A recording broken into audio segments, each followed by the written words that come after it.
Good evening. Good evening to everyone. I wish you could see you like I see you. Look around and see you.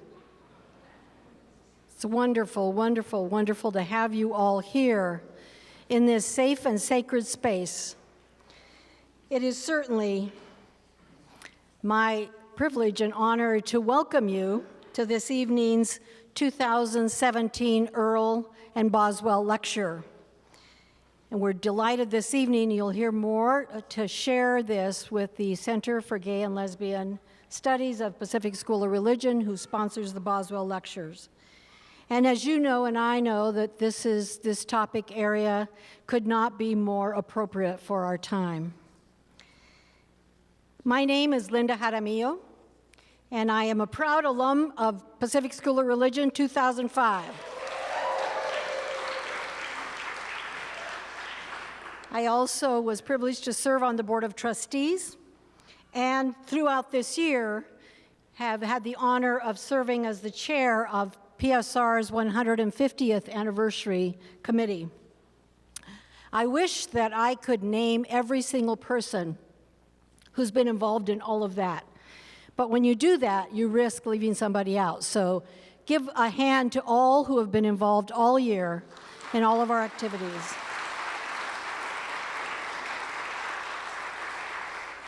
So I know some of you were able to attend the events of today, and some may be coming tomorrow, but I think for either today or tomorrow's events, I know you'll agree that's been phenomenal. The workshops, the discussions, they provided us not only relationship building, storytelling, but discussion that help us make a difference in our communities and all of our religious organizations concerning issues of immigration, race, religious liberty, sexual identity, sexual orientation, all of those intersections that make our lives whole. Those intersections that make our lives whole and bring wholeness to our being. And what better place than this place, Pacific School of Religion, that is a multi-denominational seminary and center for social justice that prepares spiritually rooted leaders to work for the well-being of all. It is good to be here this evening.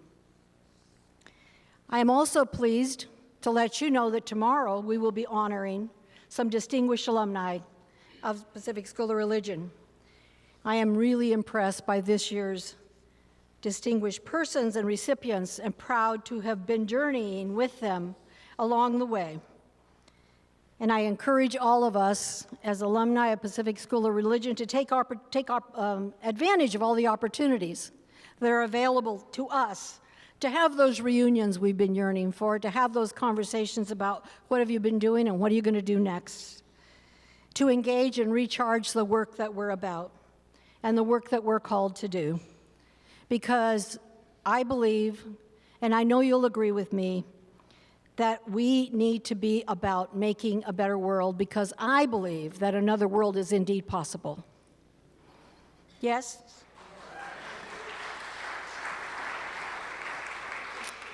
Now, it is my distinct privilege to introduce the president of Pacific School of Religion, Reverend Dr. David Vasquez Levy.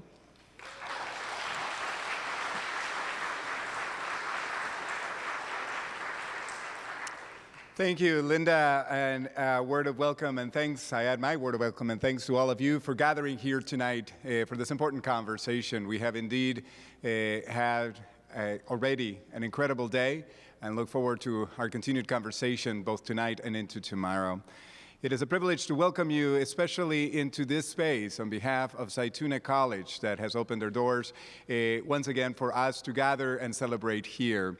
Zaytuna College is a partner with us here on Holy Hill, a gathering in this corner of Berkeley of 8 seminaries and centers, 11 centers that represent the breadth of religious traditions across the world. And this is the largest theological consortium in the world, nestled here in the middle of Berkeley, and an important place for the kinds of conversations that we are engaging about how we might identify ourselves, build a strong sense of identity, without relying on the need to exclude others in the process. We gather here in this place called Holy Hill because of its history of a place of thinking and engagement about the awareness that there are things that are holy, not necessarily holy as in completely pure and unadulterated, that if you get to know the place, no, that's not the case, but holy rather in the sense of sacred, important, human, fully human. We gather in this place with the awareness that we live at a time in which the holiness in each of us is not always recognized.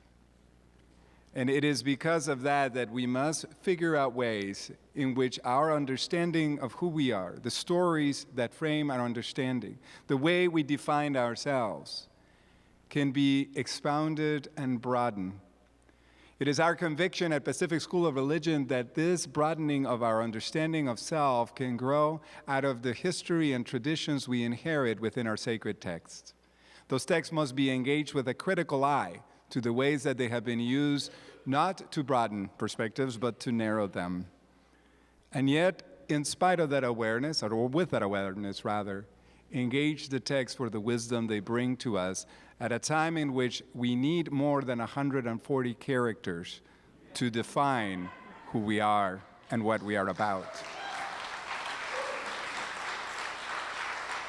It is because of that a privilege to have Jose Antonio Vargas, whose career and path has been precisely in the telling of stories and the invitation to redefine what we understand ourselves as a people, as Americans, and as a part also of an emerging United States.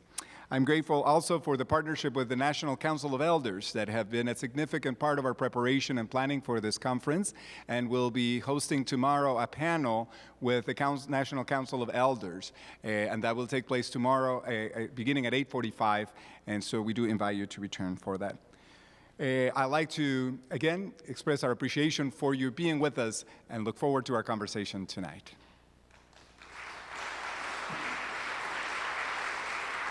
Thank you, David. What I didn't tell you is that I'm from the United Church of Christ, and we really love acronyms.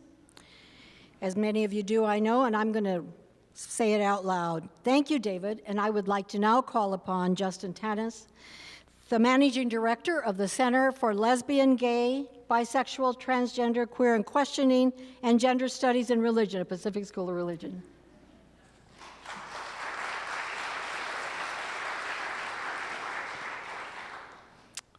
Good evening.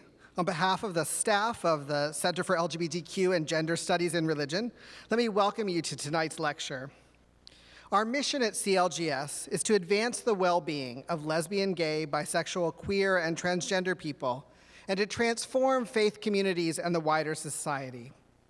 When we say that we are LGBTQ, we recognize that we includes immigrants, that we includes people of color, that we are young and we are old, and we are of every faith. Therefore, our work must include supporting immigrants, standing against racism, protecting the vulnerable, and ensuring that religion blesses us, not harms us. Advancing the well-being of LGBTQ people means standing with all of us. Each year, CLGS holds a lecture in the spring in honor of pioneering gay scholar John E. Boswell. We've joined forces this year with PSR's Earl Lectures to bring you this conference so that we might more effectively address together this vital issue for our time. At the Boswell Lectures, we highlight the work of groundbreaking scholars and advocates. And we're delighted to join with the Earl Lectures to welcome Jose Antonio Vargas to be a part of those rich traditions. And now to tell you more about our speaker, I'm proud to introduce PSR student, Ms. Coke Tani.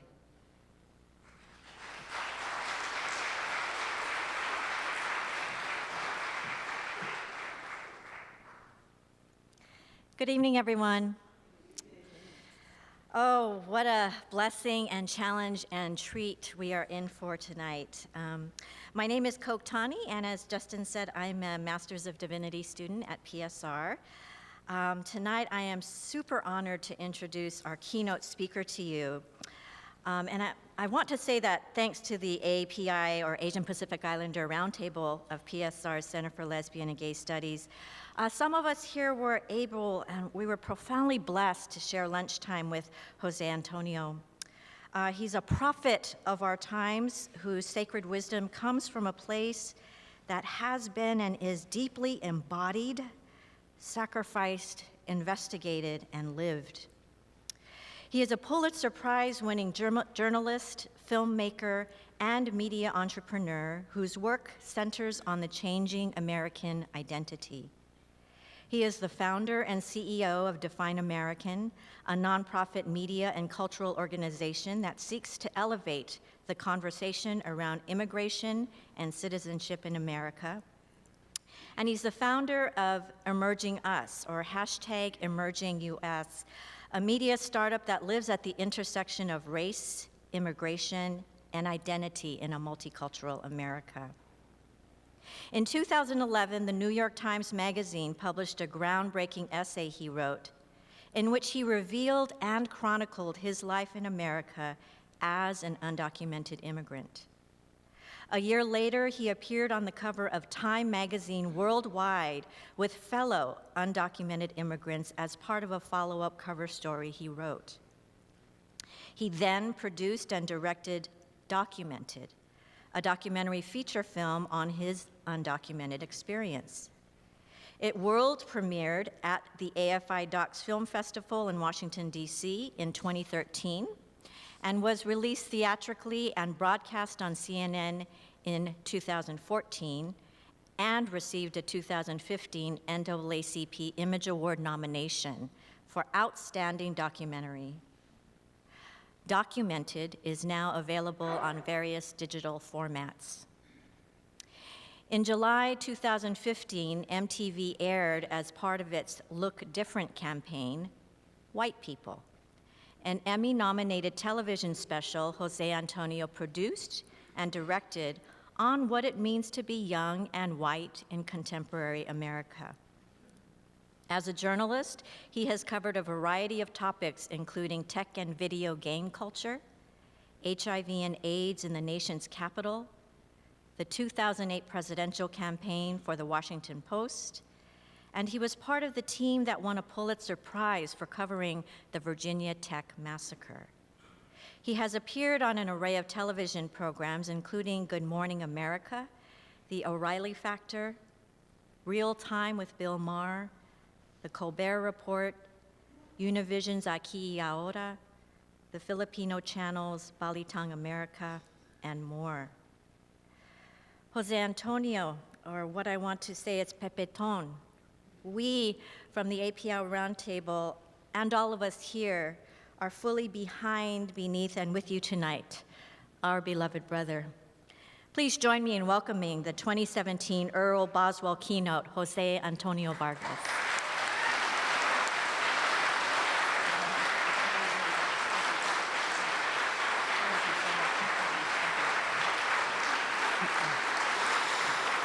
Oh.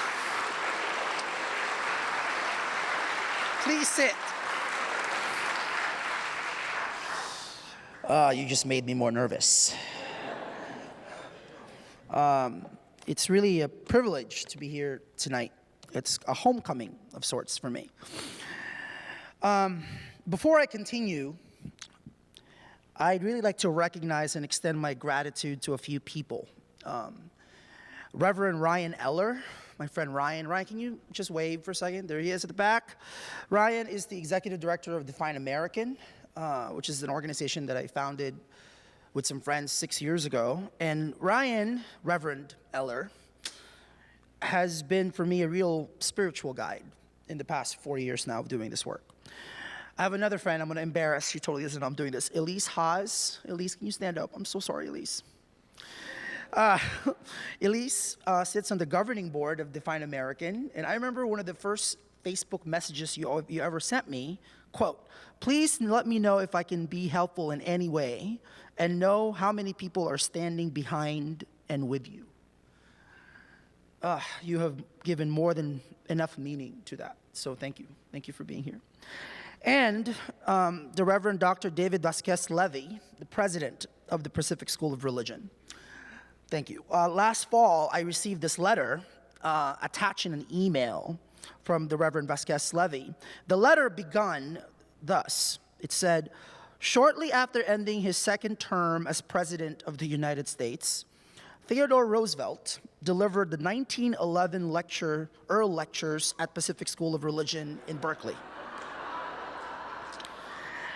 Under the title of Realizable Ideals, Roosevelt powerfully stated that, quote, all our extraordinary material development, our wonderful industrial growth, will go for nothing unless with that growth goes hand in hand the moral, the spiritual growth that will enable us to use aright the other as an instrument. Those words remain true today, this letter said, particularly as the unprecedented level of mobility and connection across the world demands visionary leadership. I am writing to invite you to deliver, I still don't know how to pronounce this word, the sesquicentennial Earl Lectures at Pacific School of Religion. This was the letter. And then I had learned that the lecture had been given by the likes of Dr. Maya Angelou and Elie Wiesel, who gave the lecture in 1981, the year I was born. Actually, Elie Wiesel is very personal to us because when you go to defineamerican.com, which I know you will, there's a campaign called Words Matter, and the prophetic essential words of this man, that no human being is illegal, anchors one of our signature campaigns. This lecture has been given by President Roosevelt, the same President Roosevelt who assumed the presidency in 1901, the same year that this lectures was founded. And 1901 being the middle of the Philippine-American War, when the Filipinos fought for their freedom from the Americans.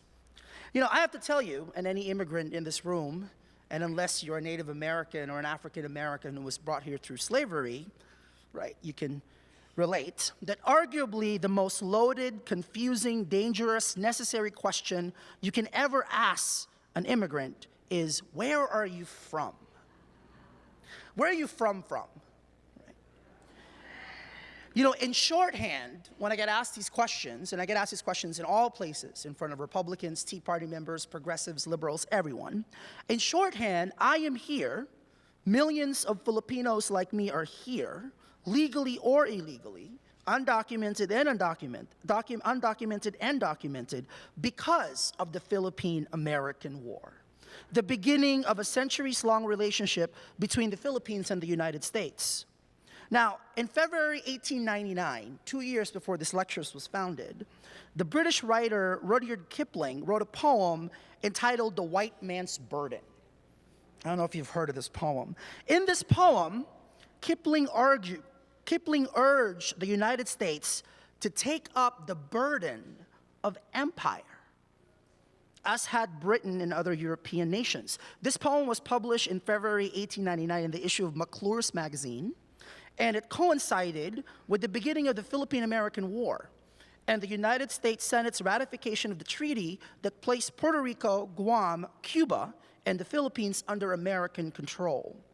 At that time, Theodore Roosevelt, soon to become vice president, then president, copied the poem and sent it to his friend, Senator Henry Cabot Lodge, commenting in the poem that this was rather poor poetry, but good sense from the expansion point of view. Apparently, Theodore Roosevelt wanted a window to the Orient, and the Philippines was the window. Now, I had known about White Man's Burden. I did not know, however, that in the writing of this, that the subtitle of the poem was White Man's Burden, the United States and the Philippine Islands. I did not know that when the poem says, take up the white man's burden, ye dare not stoop to less, nor call too loud on freedom to cloak your weariness. By all ye cry or whisper, by all ye leave or do, the silent, sullen peoples shall weigh your gods and you. The sullen people, who, by the way, in the poem are called later on half devil and half child, were us, the Filipinos. I did not know that. Now, I don't know if you know Filipinos, but we're not sullen people. And the reality is, what gets lost in all the incendiary, often insipid, sometimes insolent rhetoric around immigration is the reality that we are here because you were there. Beyond the simplistic notion of the American dream and the opportunities that are indeed here, we are here, the immigrants that come to the US because the United States had done something economically and politically to our countries. And now, 106 years after President Roosevelt gave his Earl Lecture, I am proud that an undocumented gay Filipino who looks Asian, has a Hispanic name, and who majored in political science and African American studies is giving the 2017 Earl Lecture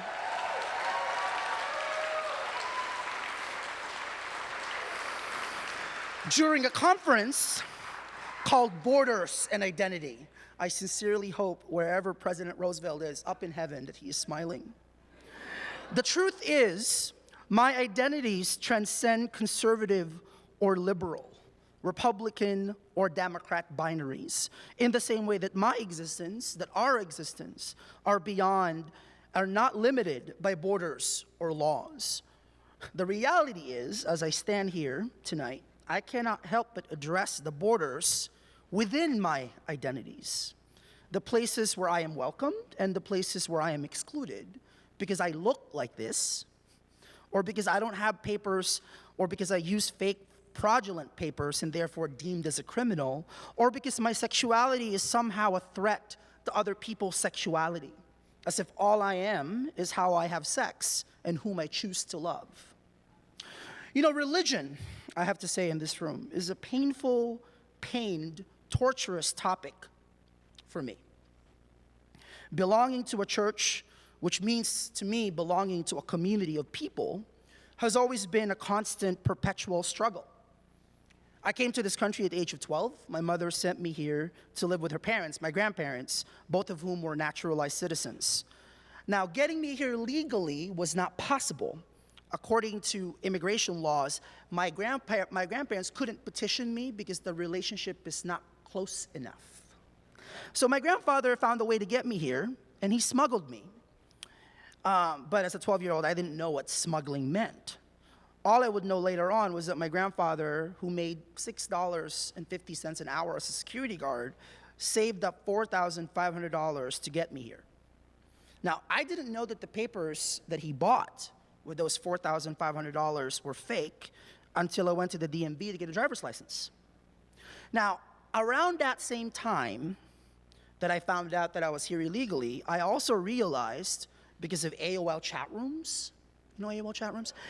That's when I realized that I was gay.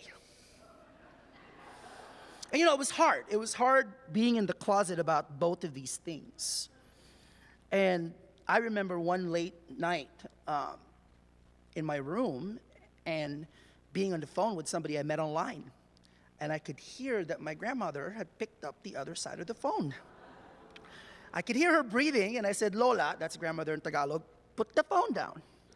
I put the phone down, and we lived in a very small house. She still lives in that house.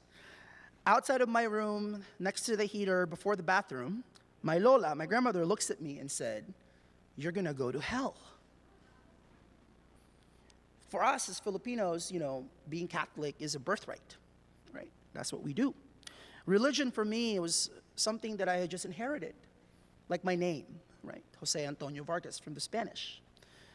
Being baptized, being confirmed, going to church on Easter and going to Christmas, that's what we're supposed to do. I didn't really examine it any further, nor did I feel welcomed by my grandparents, who somehow saw my existence as something to be ashamed of. Because, you know, gay. I have to say that around this time, I don't know what I would have done if I hadn't discovered this thing called journalism. And I fell for it for the pure, simple reason that when you write a news story, I don't know if you know this, you get a thing called a byline. by Jose Antonio Vargas. So I thought this is my first front page story for the Mountain View Voice. There was a fire down the street. And I remember seeing my name on the paper, and all I could think was, wait a second, if I can't be here because I don't have the right papers, what if my name is on the paper? Doesn't that mean I exist? I'm writing in English, I'm interviewing Americans, doesn't that mean I'm here? Now, my grandmother saw this front page article and screamed out loud, "What are you doing? You're supposed to hide." I said, no. Journalism from the very beginning was a form of rebellion. From the very beginning, journalism for me was a form of existence, was a way to contribute, was a way to resist and rebel on whatever circumstances I was dealing with. And I did this because I thought in my head, if I got hired at the New York Times or the Washington Post, if I wrote for the New Yorker, because people think the New Yorker is a good thing, if I covered a presidential campaign, if I win a Pulitzer or something, maybe I would do enough so I could be enough. So I could be, earn my citizenship, which is what everybody always tells people like me. Earn it, right? So I thought I would do all of this, and I'd done all of it, and then nothing happened. So by the time I was about to turn 30, about 6 years ago this year, I had to make up my mind about what to do. I spoke to 27 lawyers, because I'm a good reporter. All of them said, well, what do you mean you want to come out as undocumented? You can't do that. And the more they said no, the more I said, well, isn't that the most horrible photo you've ever seen? On the cover of the New York Times Sunday magazine, in a 4,000-word essay against the advice of all of the lawyers, I admitted to being in this country illegally, committing all the fraud I had to commit just so I could stay and I could work. I had outed not just myself, but with their permission, I outed my high school principal, Pat Hyland, who took care of me. I outed the guy in the Washington Post who hid my secret. And I exposed, as a good journalist is supposed to do, just how broken, inane, and outdated this immigration system is. Now, for me, part of the reason that I came out was not only to tell the truth, but to put a name, a face, and to complicate the narrative to who, quote unquote, the illegal is.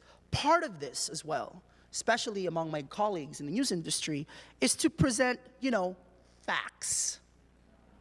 At Define American, we have a Facts Matter campaign that we have now issued a challenge to the entire news industry.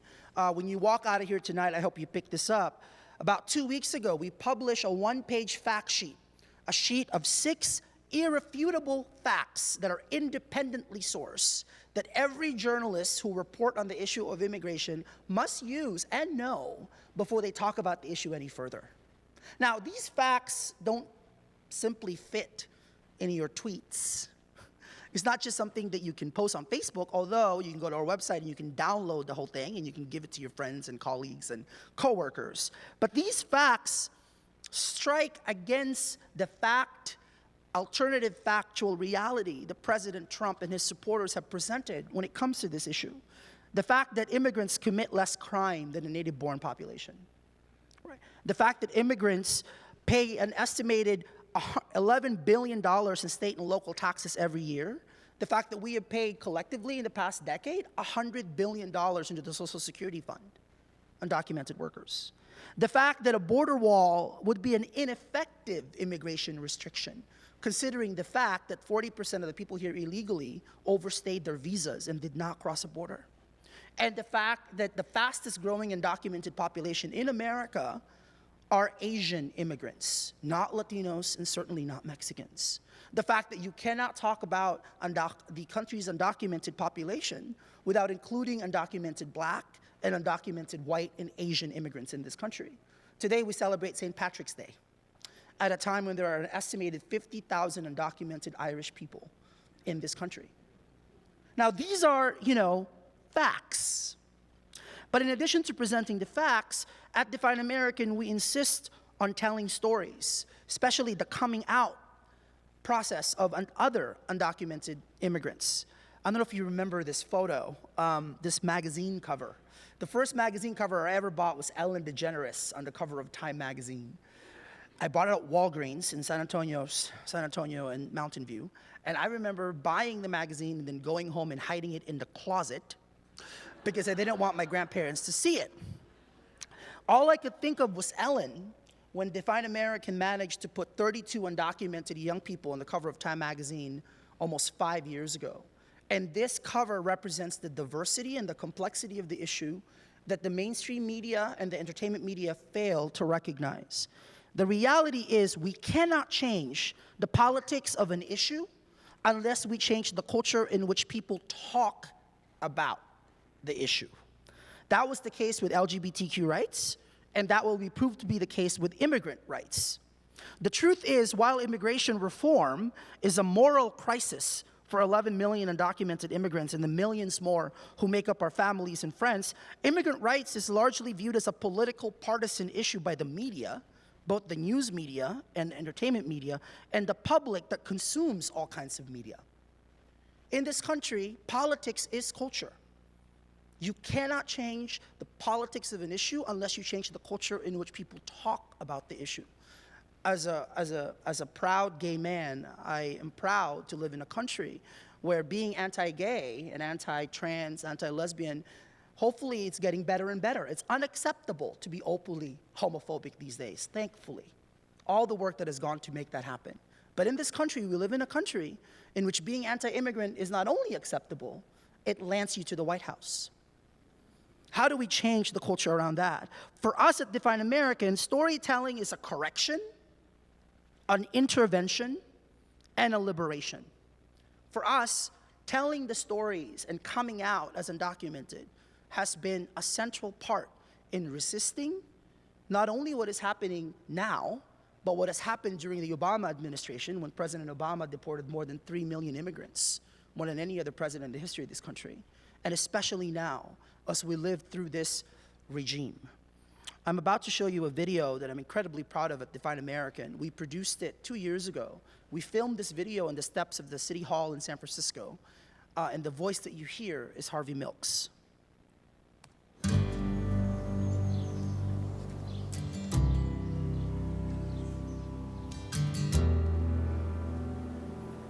I'm coming out to show that we are your neighbors, your coworkers, your classmates, and your friends. I'm coming out because I refuse to stand on the sidelines while others accomplish change. I am coming out for my son so that we can be safe and together. I'm coming out now because the person that is me cannot be defined by a piece of paper. We must destroy the myths once and for all, shatter them. You must tell your friends if indeed they are your friends. You must tell your neighbors. You must tell the people you work with. You must tell the people in the stores you shop in. We must continue to speak out. And most importantly, we must come out. Coming out takes many forms, but it always requires courage. It's time.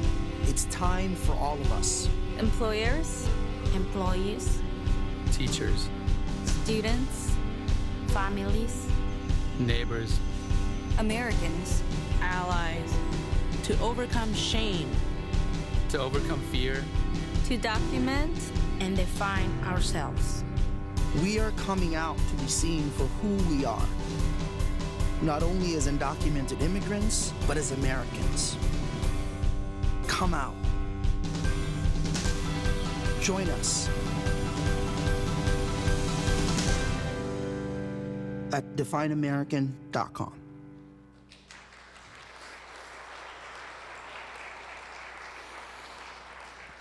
Now, that was 2 years ago, before President or then candidate Trump declared his candidacy. And coming out now has real consequences for more of us.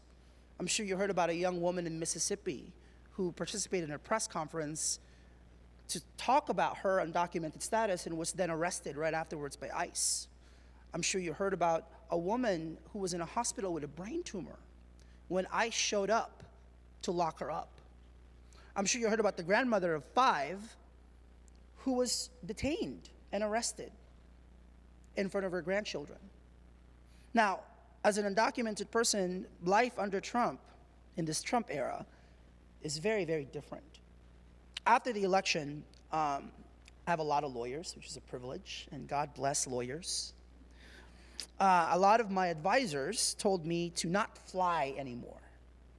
At Define American, we're really proud that we have done more than 800 events in 48 states and visited 370 college campuses in the past 6 years. My lawyer said, no more flying, not even within California, just drive everywhere. I would move out of your apartment because people shouldn't have an address that they can look up so that they can pick you up. One of my lawyers, possibly the most radical in the best way, suggested that, hey, Jose, what about Canada? She thought that my moving to Canada would be a statement of strength, of a proactive response, and saying, if you don't want us here, we'll go to Canada. And maybe, my lawyer said, we should contact the Prime Minister of Canada and try to figure out what he can do and his government can do to welcome people who feel unwelcome in America. I would be lying to you if I did not consider all of these things, especially now that I've publicly said them in a lecture. And then on top of all of this, I got an email from Nancy Pelosi's chief of staff inviting me to be one of Democratic leader Pelosi's guests for the State of the Union, or the joint address of President Trump. Then I got to get really serious about, wait a second, so you want me to show up in public inside the House chamber at the Capitol while President Trump is speaking?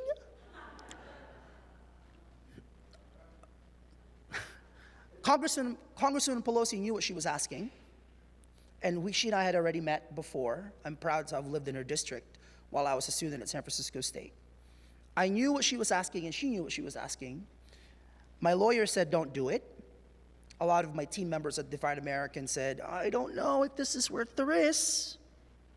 Then I thought, and I remembered meeting John Lewis for the first time, Congressman John Lewis, who I met in an event 4 years ago. I introduced myself, and he said, oh, I know who you are. It looks like you got yourself in some good, necessary trouble. And the words of Congressman Lewis kept ringing in my ear as I tried to make this decision. And I decided, in the spirit of every American in this country who have always felt rejected and challenged by America, to show up.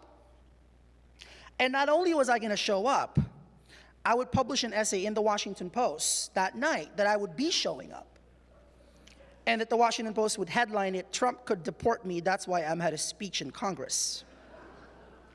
Now, I wrote this essay, and underneath this headline, to me, is a better headline of the reality that undocumented immigrants show up every day all around this country. I'm going to read to you this passage from the essay. I decided to show up tonight because that's what immigrants, undocumented and documented immigrants, do. We show up. Despite the obvious risks and palpable fear, we show up to work, to school, to church, to our communities in big cities and rural towns. We show up and we participate. This joint session of Congress is a quintessential American moment at a critical juncture in our history. I am honored to attend and remind our elected leaders and everyone watching that immigration, at its core, is about families and love. The sacrifices of our families and the love that we feel for a country we consider our home, although it labels us aliens. We show up even though we're unwanted, even when most Americans don't understand the push factors of migration and why we come here in the first place. We show up even though many Americans, especially white Americans with their own immigrant backgrounds, can't seem to see the common threads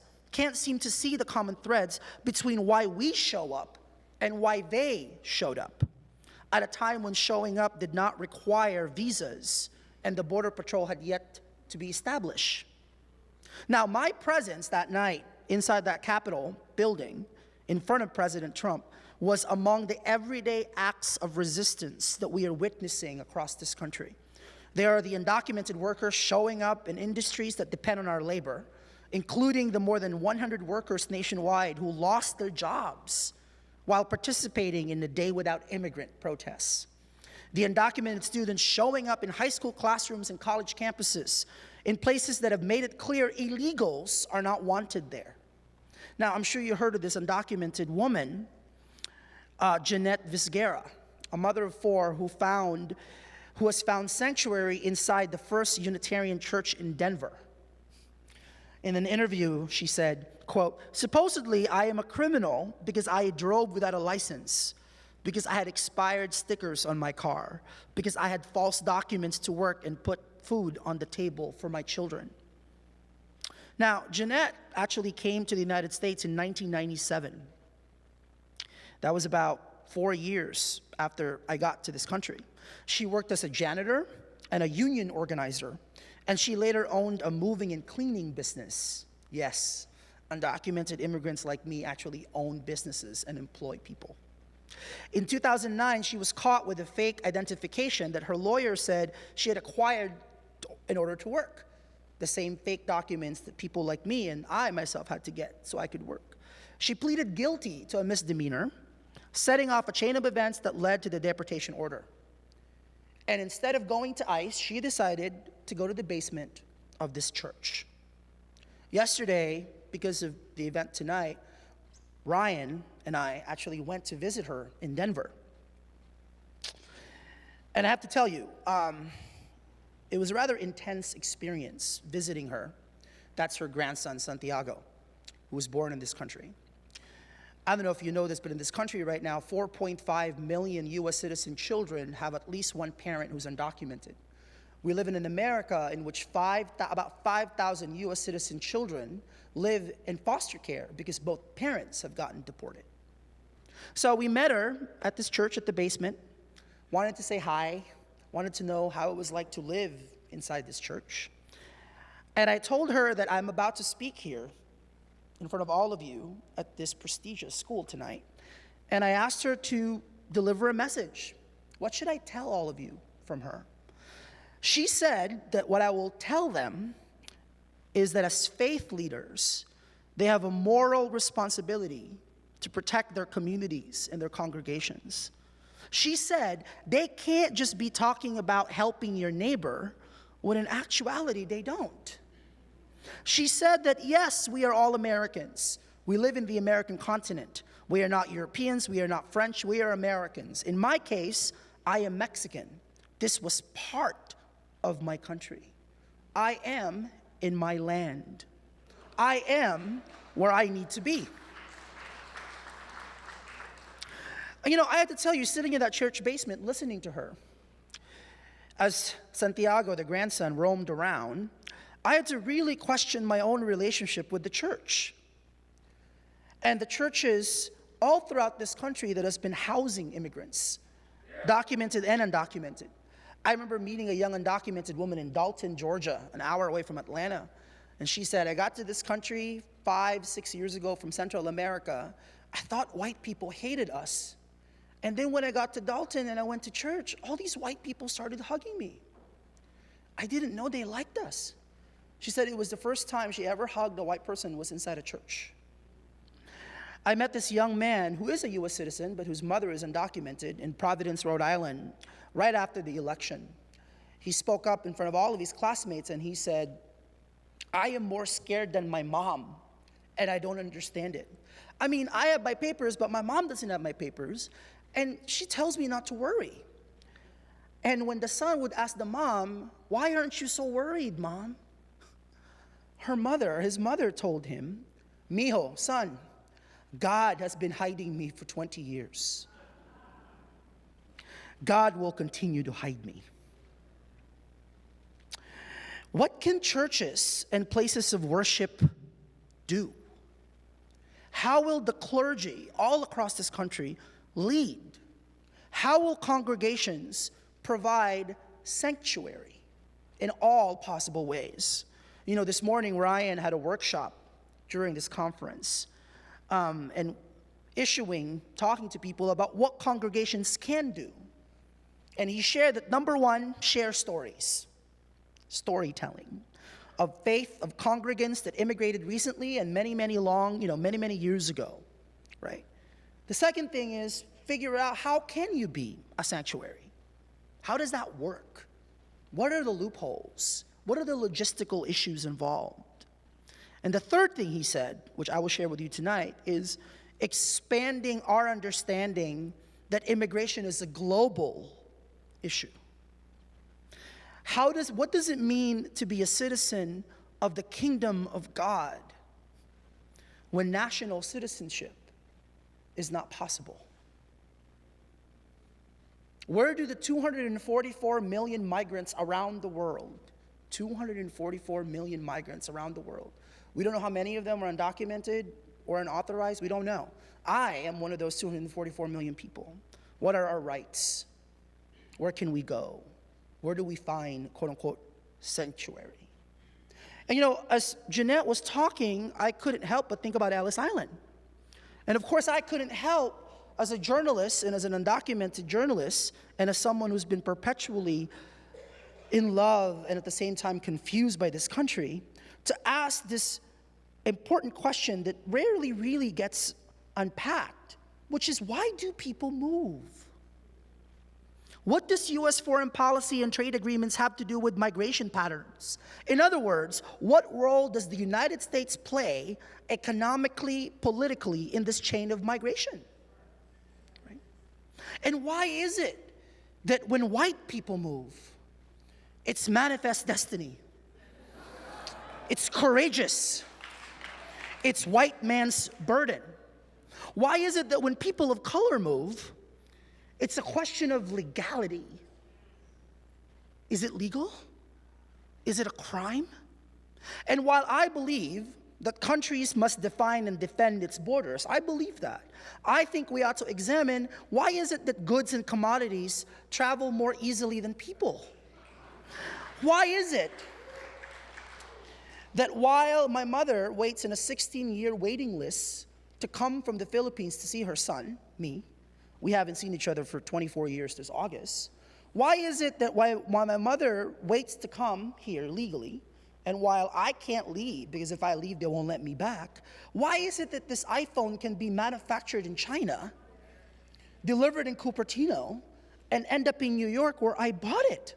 How is it that corporations and commodities and things can travel more easily than people? And since we are talking about legality, I think we must be mindful of the fact that legality has always been a construct of power. Lynching, segregation, violently taking indigenous land, and many more atrocities were, quote unquote, legal. Barring women from voting was the law of the land. Jim Crow was the law of the land. There was a law called the Chinese Exclusion Act that barred all Chinese laborers, skilled and unskilled, from immigrating to the U.S. for 10 years. You mean the same Chinese that built the railroads with the Irish? Now, did you know that it wasn't until the Naturalization Act of 1790 that we established our first citizenship law? And according to this act, applicants had to be a free white person of good moral character to apply. Did you know that it wasn't until 1924, when the Citizenship Indian Act was passed, that Native Americans could actually become U.S. citizens? Let me repeat. Native Americans could not legally become U.S. citizens until 1924. Alicia Garza, one of the co-founders of the Black Lives Matter movement, once told me that in many ways Black Lives Matter is a conversation about citizenship, not citizenship papers, not citizenship laws, because haven't we passed the 1964 Civil Rights Act? Aren't there laws protecting black people and all the other things that are supposed to protect all of us? When really the Black Lives Matter conversation is a citizenship conversation about dignity, right? Now, my existence was not and is not defined by legality. My existence was made possible, is made possible, by people who didn't need papers or pieces of laws to treat me like a human being. In all these conversations about church preparing for this lecture, I've been thinking about what religion really means to me and who constitutes and what constitutes a church. And then I started thinking of people like Mrs. Denny. She was the choir teacher. She was the first adult I ever told that I was here illegally. She wanted the choir for our spring tour to go to Japan. And I told her that I couldn't. And she's like, no, you're gonna go. I'm like, no, Mrs. Denny, I don't have the right passport. No, we'll get you the right passport. No, Mrs. Denny, I don't have the right passport. She finally got it. Then the next day, she actually told the whole class that we were gonna go to Hawaii instead, because she didn't want to leave any of her students behind. Mind you, my classmates didn't know that the only reason they didn't go to Japan was because of me. There's actually someone in this room who worked very closely with Mrs. Denny. I'm about to embarrass him. His name is Art Whipple. I always called him Mr. Whipple. Mr. Whipple, can you stand up? I'm sorry to embarrass you. So, a part of my church is Mr. Whipple and Mrs. Whipple. I can't call them by their first name. It seems really disrespectful. I did not find out then, but I found out later that the people who always paid for my choir trips, because my grandparents couldn't afford it, were the Whipples. Because that's what they did, right? But guess what? That's how our schools function all across this country.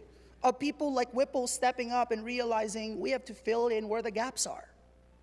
I am here because you're a part of that church, Mr. Whipple. I think of this man, Peter Pearl, who really put his job on the line. When I got hired at the Washington Post, right after college, I was mortified.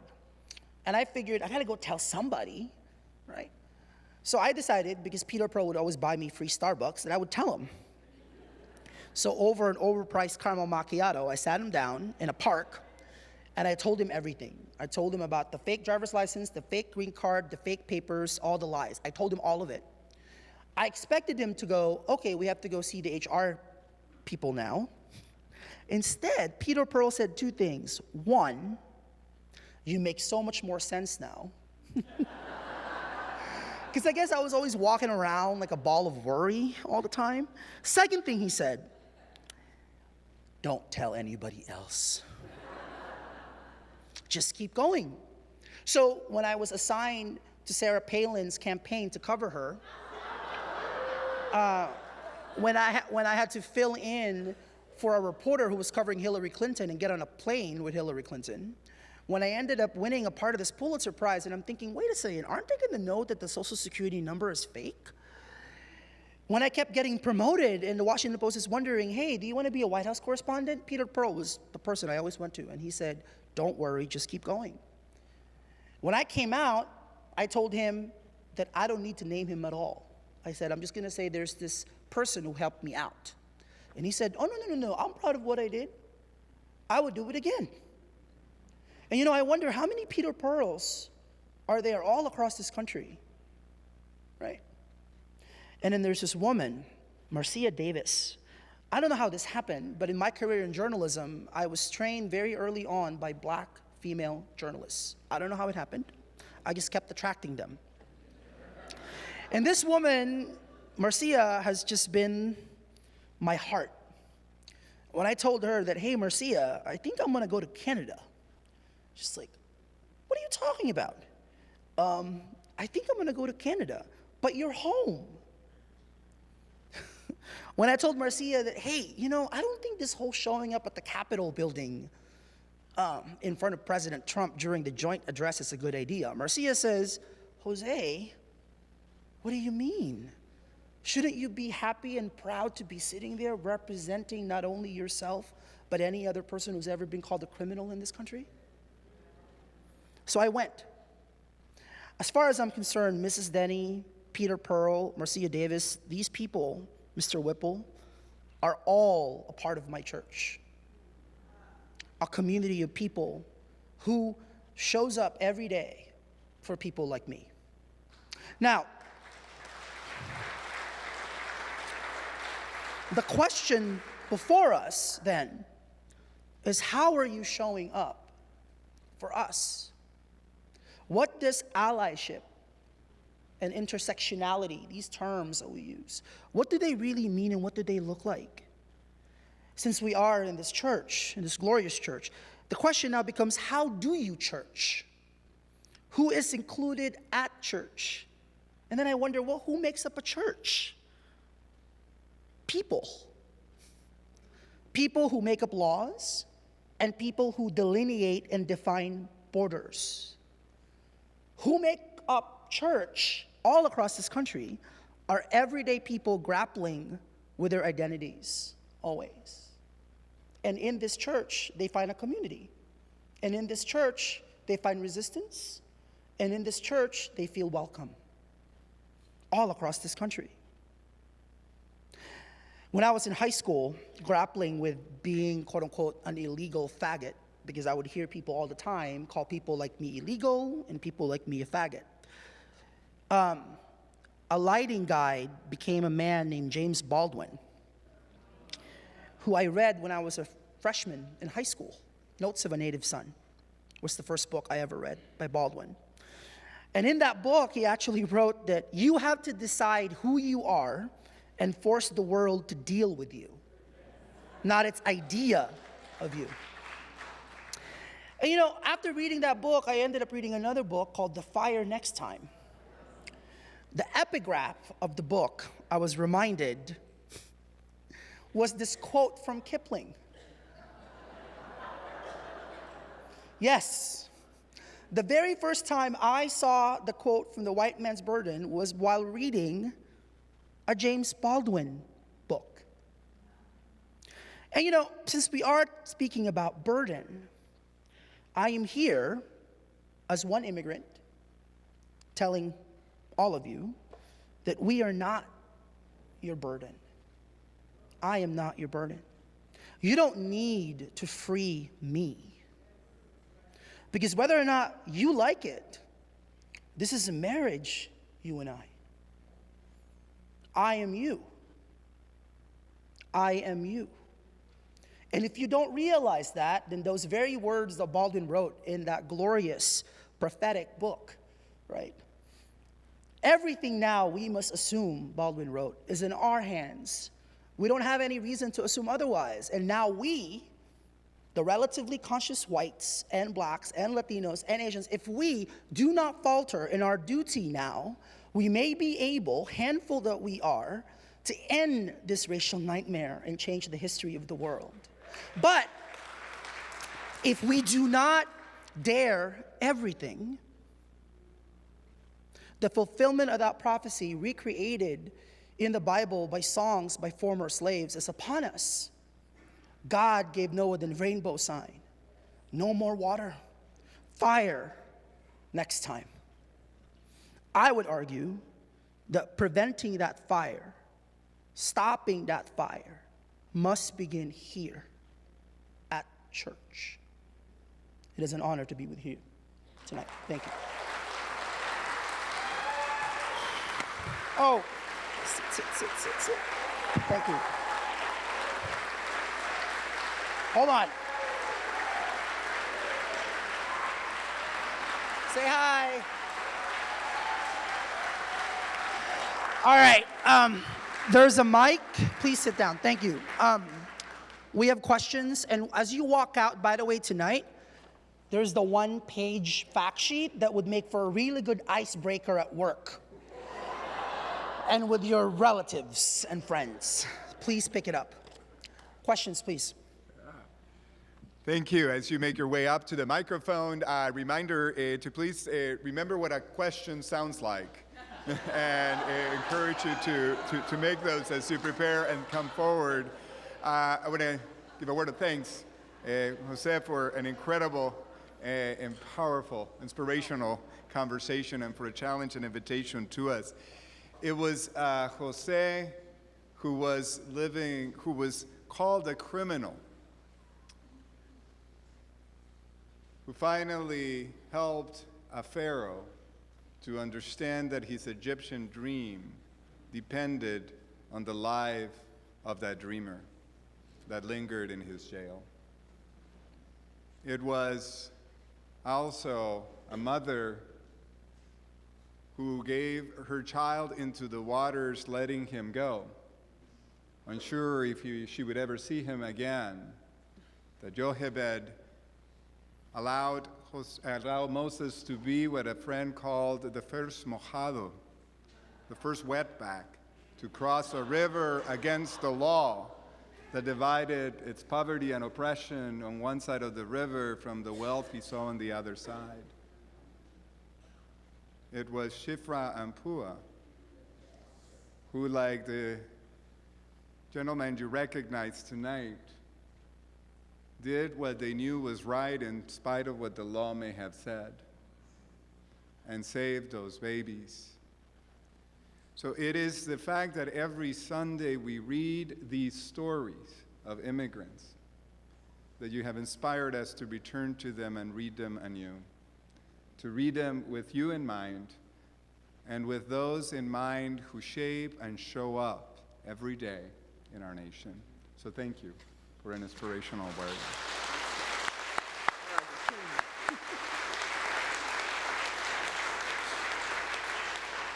So I didn't mean to scare you. We would like to have some questions, so please come on up to the microphone. I was hoping by the time I was done we would have somebody there. I'm in Berkeley, aren't I? Please, or else you're gonna make me nervous. Yes, hi. Well, if no one else will take a question then. So my question is about the conflicting importances of truth-telling and the responsibility for the personal protection of the people whose truths are being told. I'm thinking in particular of an organization I lead that works with LGBT refugees in a region where it is not safe to be known as LGBT, and we must tell their stories to Americans to inspire support for them. Yes. And of course, that's very complicated. So I want to hear from you, is an anonymized story as powerful? Oh, yeah. Or how else can we navigate that without forcing our beneficiaries to out themselves? I'm so happy you asked this question. As somebody who's had to come out of 2 closets, and I'm totally done, I have nothing more to share with you. I am a firm believer of not forcing anyone to come out until they're ready to come out, right? That process, now mind you, I spent all of my 20s, from 16 to 30 years old, the only people that knew that I was here illegally were 8 people. I don't know, it's not like I'm shy. I don't know how I managed to not tell anyone else for like 14 years. And a lot of it had to do, I think, with all the lies I had to tell myself about, oh, you know, they're not gonna come after me, or oh, I'm the good immigrant. I had internalized this idea of having, quote unquote, a good immigrant. So we don't do that. At Define American, we're very, very clear, because if you go to our website, you actually see we have the largest collection of immigrant stories, documented and undocumented online, right? And we are very vigilant about making sure that no one feels forced, that if people only feel comfortable sharing a first name or a last name or whatever, that they do that. I'm proud that one of the jobs that we've done now is we've become a source for journalists who are looking for people, right? But you, as the person directly impacted, have the human right to define your own narrative and tell your own story. Who gets to tell whose story is as important as what the story is itself, in my opinion. Yeah. Thank you. Yeah. Yes. Hi. Hi, Jose Antonio. It's an honor to be here tonight and to have the opportunity to hear you talk. A lot of my friends couldn't come tonight, so I'm here on their behalf. I have a really broad, general question. Oh, sure. In terms of American identity, for me, when I think about it, immediately what comes to mind is white supremacy, cultural genocide, writing a paper right now about dismantling of bilingual education and what we have right now with dual immersion, gentrification. It just, things are such a mess. I don't see it as something to embrace. I personally don't embrace it. Being white is so central to who I am. It's like inescapable, but why do you choose to embrace and resignify American? Is there some other alternative you considered, or why do you do that? It's very bold and courageous. So. Well, that's a loaded question. By the way, what kind of white are you? Do you know? Well, that's a really interesting question. You got me there. I honestly, if I went out with a girl, right? And she goes, she's Latinx, and she kept asking me, like, you know, what kind of white I am, and I'm like, honestly, like, I'm white. I think it's a trip to actually, like, even try and attempt to say I'm something, because I think it, you know, obscures the reality that I'm white, and that's, you know. But wait a second, but white is not a country. Right. So, like, Irish, Italian, Russian, yeah. My first ancestor, as far as I know, was 1663 in New Netherlands, French patent on the Hackensack. I have a French last name, but it's another side of the family. I remember Baldwin.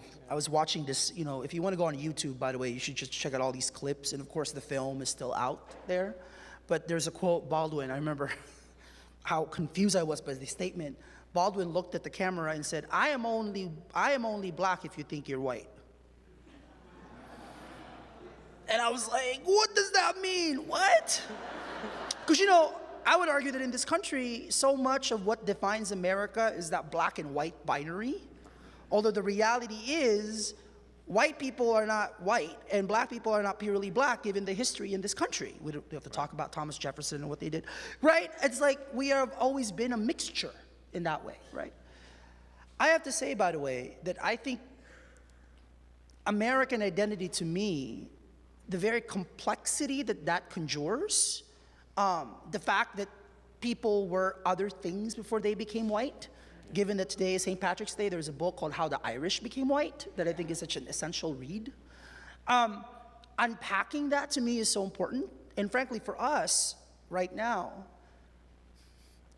I get really disillusioned with my conservative friends, and I do have conservative friends, and get disillusioned by my white progressive friends who want nothing to do with conservative white people. Oh, thank you.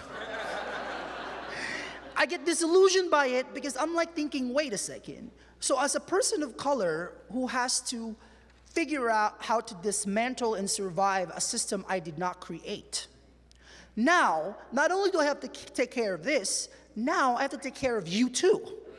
So can all those progressive white people who hate conservative white people just go all talk to each other? Because I actually think that responsibility to me is of utmost importance right now. Even unpacking and embracing in all of its ugly messiness what white even means is necessary. To me right now, especially at a time like this, in which whenever I say, you know, I made a documentary called White People, I mean, as you can imagine, the hate mail after that was just like, how dare you illegal alien faggot make a film and call it White People? I didn't realize until I traveled all across this country that for many white people, just calling them white people is already a trigger, right? Like people of color are so used to being racialized, but white people just get to be American, right? So complicating that to me is so important, especially now. And I hope, by the way, that, are you a student here? Yes. I hope, by the way, that maybe you want to go out with a conservative white girl, you know? Hey, why not, right? I hope that you talk to people who don't agree with you. I hope more than ever that we challenge ourselves to get out of our bubbles, right? So my bubble would be going to see white conservative people. What was that? My bubble would be going to see white conservative people. Like that would be, like, I mean, yeah, going to see white conservative people. Like that's. I'm sorry, I'm not understanding what you're saying. Like, I need to go see white conservative. Oh no, I'm just saying what the conversations are around that. You know, look, I am not a fan of Milo. I'm sorry, I'm about to bring him up. I think Milo is like Ann Coulter. I think they play really good roles. I want to give them awards. Right. But I am intrigued, and I have been, and we've been pushing ourselves to talk to people who go to those talks to try to understand where that's coming from. And maybe this is the journalist in me. Like I've always had to inquire about why people think what they think I've always been very curious about that. And I think white identity as it stands and how white people, progressive, liberal, conservative, deal with that is such an important conversation that I don't think we have of enough in this country. I've seen white people, and I really appreciate it. Yeah. Thank you. But it's an honor to be here. Thank you for answering my question. okay, I'm sorry, I didn't understand that last part. What did you just say again? It's an honor to be here. Thank you for taking the time to. Oh yeah, of course. Yeah, of course. Thank you. Yes. Hi, this is a kind of a personal question, but what do you draw upon for your, I mean, you've displayed incredible courage. What is your source of courage and what renews you? That's what happens when you come to the seminary.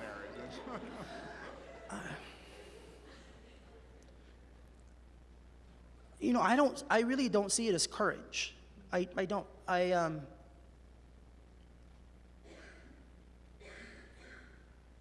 I think citizenship for me, since I can't have it, my lawyers told me that the fact that I lied about being a U.S. citizen, committed fraud by lying to be a U.S. citizen, may be the very reason why I will never become a U.S. citizen.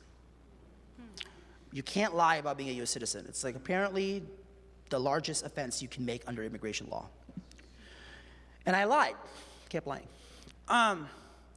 So for me, citizenship means, how do I exist outside of myself? How do I justify the space that I occupy and the voice that I have to know that the world does not revolve around me? How do I know, right? How do we insist on the reality that our equalities are tied to one another? So what I'm doing, to me, in some ways, is only an extension of what I've always done, except now it's public.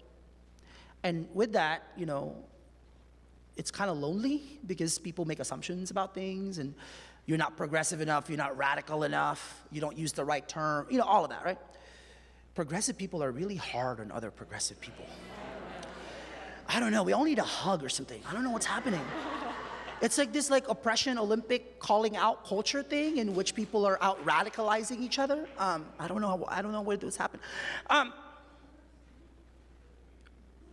Courage to me means you have a choice, right? Maya Angelou used to say that out of all the virtues, courage is the most important because it's the only thing that allows you to practice all the other virtues. But for me, it's not courage because it wasn't a choice. This was the only thing to do. It was either I do this or I self-deport. And I'm not about to do that. So, but thank you. Yes, sir. All right. So I'm a pastor of a local Methodist church, and I'm supposedly having some impact on the spiritual formation of people. And I'm sitting here and I'm thinking... Wait a second. Spiritual formation. Yeah. Can you define that? Yeah. What does that mean? Take a mirror, look in it, and you're looking like spiritual formation to me. It's the inward character that changes the outward world. And you have had a Okay, I'm flying by the seat of my pants here. You're having a tremendous impact by being truly who you are with full integrity and authenticity. What my question is to you is, I mean, you've already introduced me to some people in your church. What were the formative experiences that you had that contributed to who you are today? Jeez.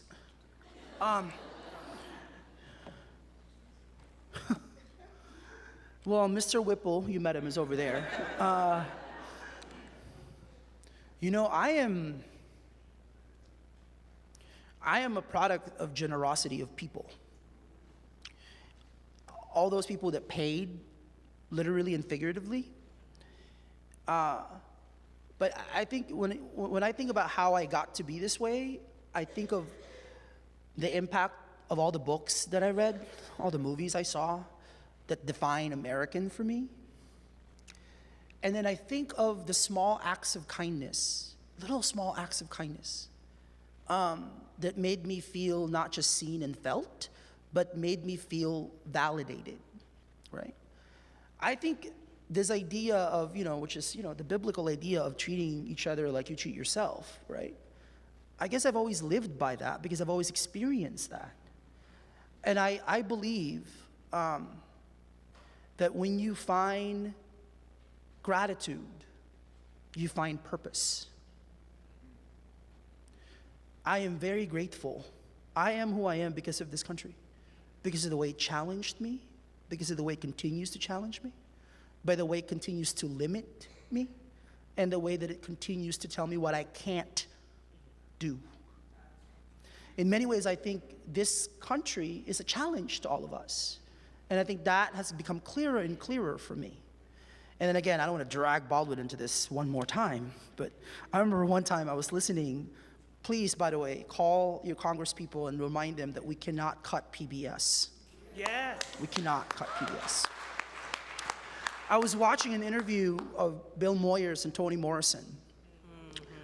And Toni Morrison was asked by Bill Moyers, what is the metaphor for your work? And Toni Morrison says, love. And she quoted Baldwin. I didn't realize they were friends. And Toni Morrison said, you've already been bought and paid for.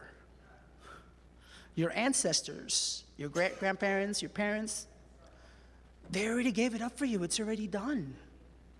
Now you can love yourself. It's possible. So I think all of that has been paid, and all my gratitude for all that has been paid, if that is what you call spiritual formation, then awesome. I just hope that Mrs. Furman from 7th grade, that Mrs. Gable from the Mountain View Public Library, who had to explain to me that Mike Nichols and Sidney Lumet were two different directors, that Miss Marcia Davis and Peter Pearl and Art Whipple and all of these people, including my grandmother, I hope that they know how thankful I am for all of that sacrifice. So, thank you. Thank you again for having me here. And I apologize.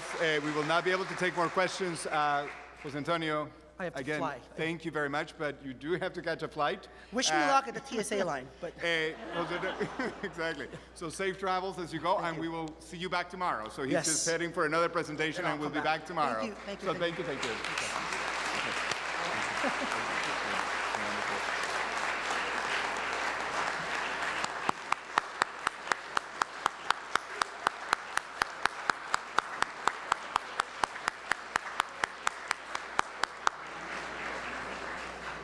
If you would permit me just a few more minutes as we conclude our time to express our appreciation to Jose Antonio and to the Fine American for the partnership for tonight.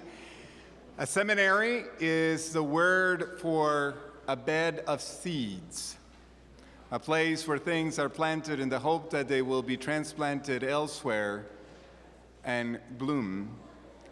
It is that work which you have experienced tonight, our hope, that seeds we are planting in our conversations today will be taken into the communities you represent, that you will encourage your faith communities, your social clubs, your families to engage in this important and critical conversation. We are grateful for your being with us. Let me say a couple of words about our day tomorrow and encourage you, if you have not yet signed up, to come and join us again.